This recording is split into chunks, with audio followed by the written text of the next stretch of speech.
Boqqoolloon immoo midhaan ji'a sadiitti bilchaatu jechuudha. Kun boqqoolloon immoo midhaan ji'a afuritti bilchaatu. Mishingaan kun ammoo wagaree jedhama. Wagareen kun ammoo ji'a fidee ji'a afurii ji'a saddeettaffaa keessa muramaa jechuudha. Ammoo Misura daa kun amma.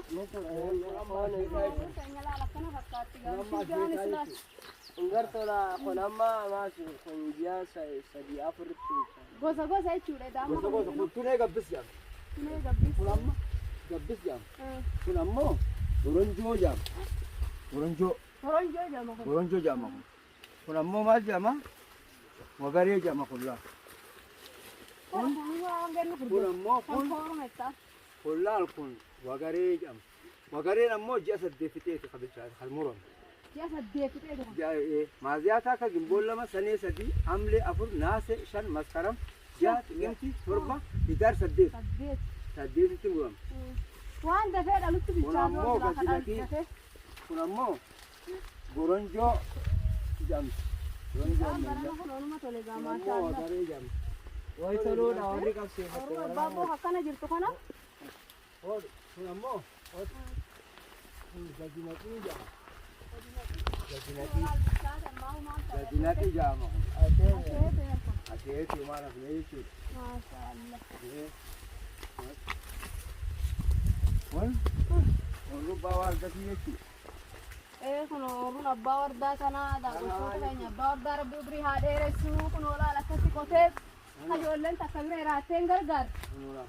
Akkanatti midhaan tolee waan biraa kana fakkaataa kana wardaa ijoolleen tanteeni beelotti akkanadhaan jedhani garuu ijoolleen xiyyan beelotti waan abbaan xiyyeetiin alhamdulillah rabbil aalamiin rabbi abbaa umrii haa dheeressu du'aa inaa godhaafi.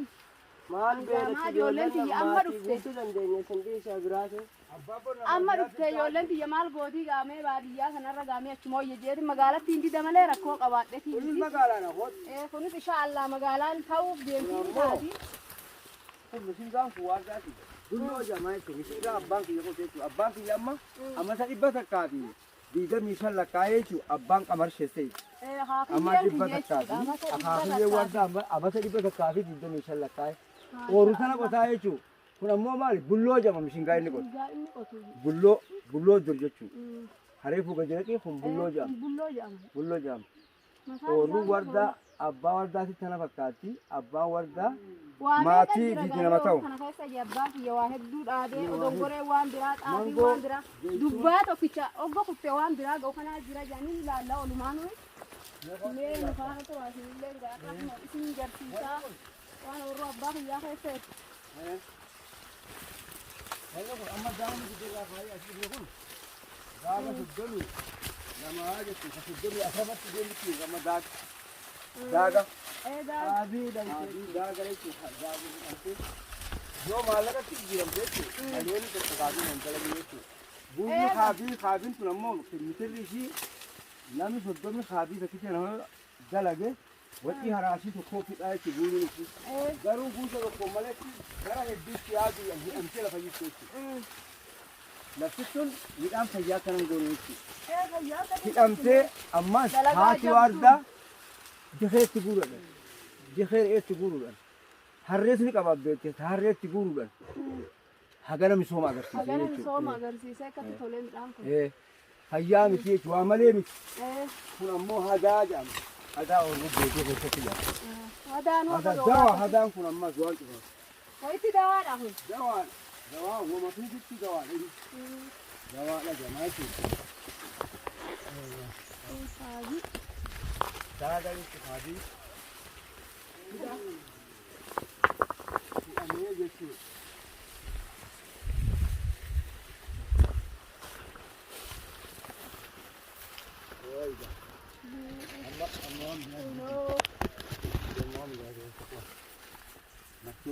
Midhaan kana gaagaa kan isin garsiisu san xixiqqaa kun obaatii lama qofan turee asitti deebi'ee duruu akkana fakkaata waan biraa kan oola.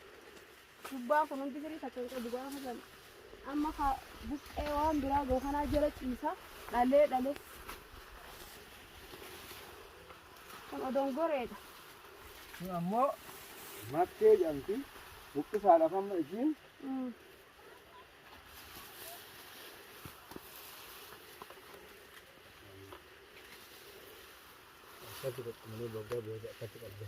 Dubbaan eesseera fi?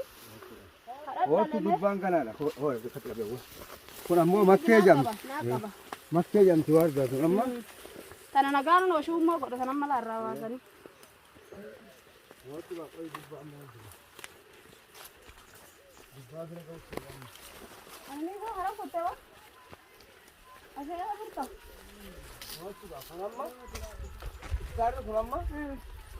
Midhaan abilee dhaqaafamee midhaan kun. Abilee akka naasee lama maskaram sadiitti dhalee jechuudha. Amma keessa jiru baatii sadiitti dhalee. Babaanu waatu mala magaa kan dhufutti dhiqqaadha. Egaa kun amma dubbaan kun amma dubbaan laal Dhalu jira laal. laal kun amma dubbaan meeqa jechuun maal amlee isaa wajji dhaabamee jechuudha. Turiin keessa ciibti laal amma kana keessa. Hootidha. Suuraa. Namni biyyoonni guddaa hin tokko. Hagee kabiin chaatee jira amma kana keessa.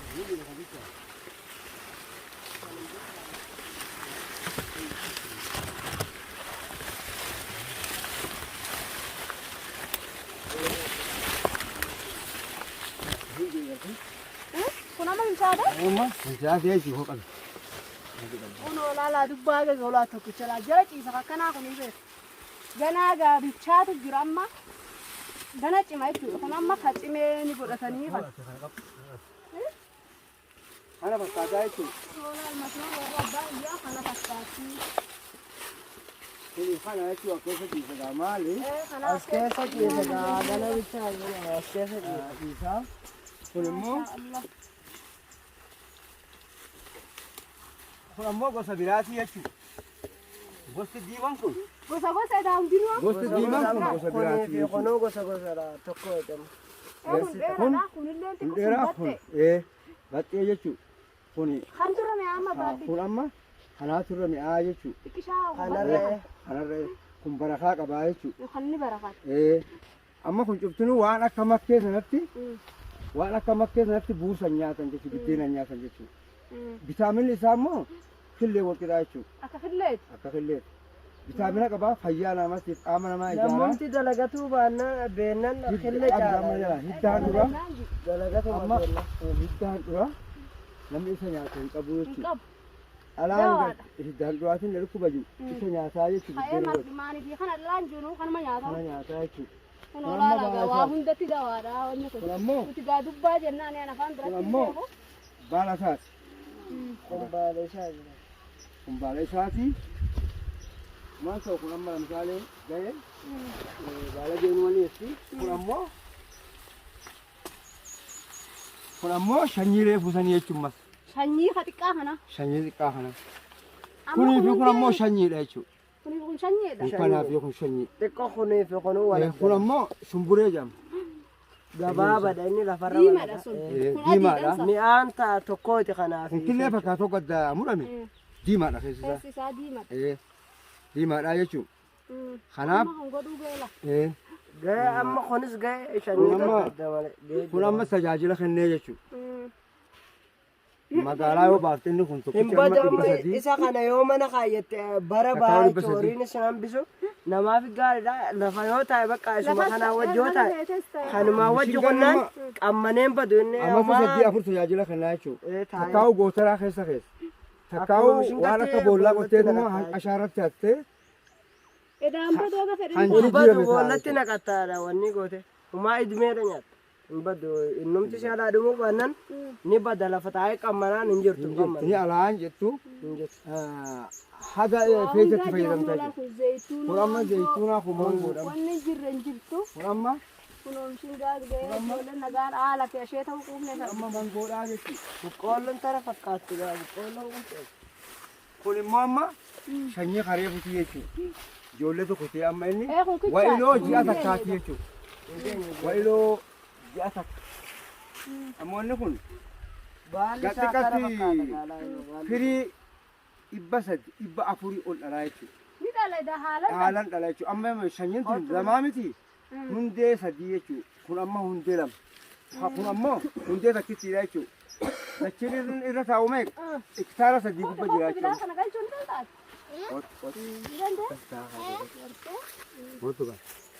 Kootu ol deemu. Amma kun ol kootaa isa nama kanaan. Kun amma baala isa kanaati mitira meeqa dheerata? Baalli dubbaa kanaa jechuun tajaajila waan qabuuf mitira tokko ol dheerataa jechuun baalli dubbaa kanaa. Misaalee kun kan inni gabbatu kanaatu dhalee jechuudha. Innaa tolurraa tajaajila vitaamina xaawootti godhuudhaan haala tartiimoo amma dhufteen hojjetuudhaan ogummaa adda addaa fudhannee amma oomishuu dandeenya jechuudha. hedduudha fakkaataati firii takkittiituudhaaf nama kun firii takkittiitu akkatti yeroo fudhatee jechuudha. asirraa achi kootuudhaaf maasha Allah asirraa achi ilaalii jechuudha gosa meeqatti laa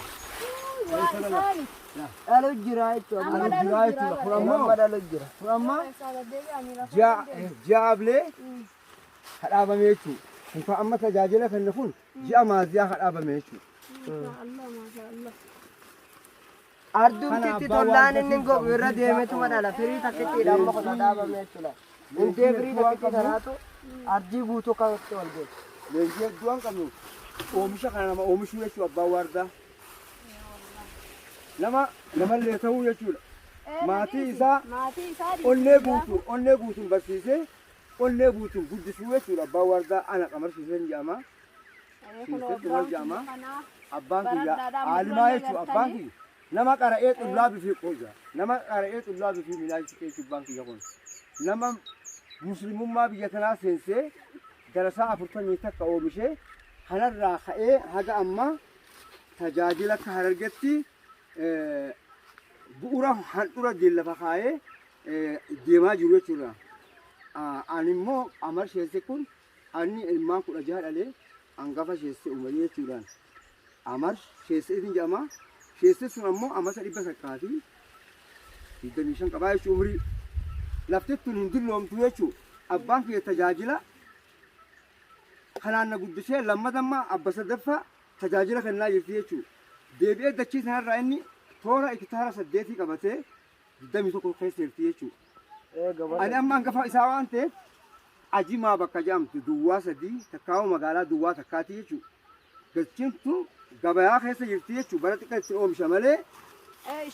Inshaallah dachii mootummaan Oromiyaa beekee daangaa godhee hawiltiidhaan magaalaa duwwaa takkaa keessaa jechuudha. Magaalaa duwwaa takkaa jedhamti ajimaa.